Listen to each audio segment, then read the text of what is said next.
Pernah nggak sih kamu lihat saat bencana terjadi, orang-orang tuh justru panik, bingung, bahkan salah ambil keputusan? Padahal informasinya sudah ada.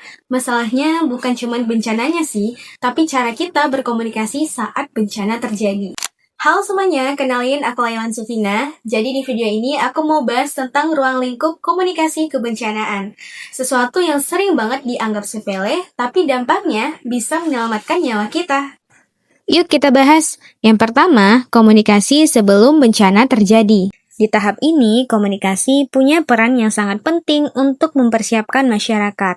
Bahkan sebelum bencana itu datang, komunikasi digunakan untuk memberikan edukasi seperti bagaimana cara menyelamatkan diri, kemana harus evakuasi, dan apa saja yang perlu disiapkan. Selain itu, komunikasi juga berfungsi sebagai peringatan dini, misalnya melalui sirine, notifikasi di handphone, atau informasi dari media. Tujuannya satu, supaya masyarakat tidak kaget dan tidak panik saat bencana benar-benar terjadi.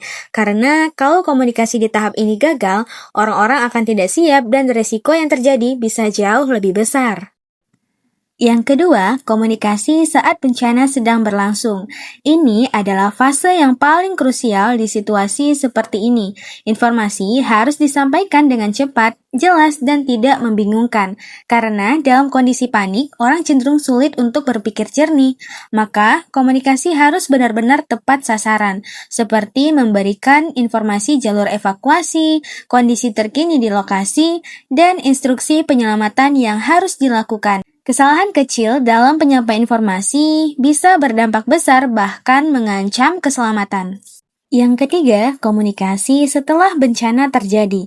Di tahap ini, komunikasi berperan dalam proses pemulihan, mulai dari menyampaikan informasi bantuan, mengatur koordinasi relawan, hingga memastikan bantuan tersalurkan dengan tepat. Bukan hanya itu, komunikasi juga penting untuk membantu pemulihan psikologis korban, agar mereka merasa didengar, didukung, dan tidak sendirian. Disinilah komunikasi menjadi jembatan untuk bangkit kembali.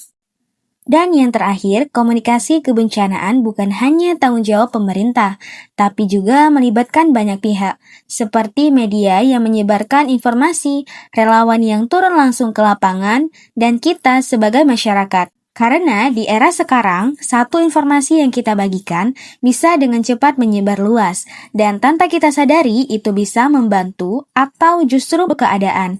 Jadi, penting banget untuk bijak dalam berkomunikasi, terutama saat bencana terjadi ya. Jadi, komunikasi kebencanaan itu bukan sekedar menyampaikan informasi aja ya, tapi tentang bagaimana informasi itu bisa dipahami, dipercaya, dan menyelamatkan nyawa kita. So, mulai sekarang, kita harus lebih bijak dalam menerima dan menyebarkan informasi ya, terutama saat bencana terjadi.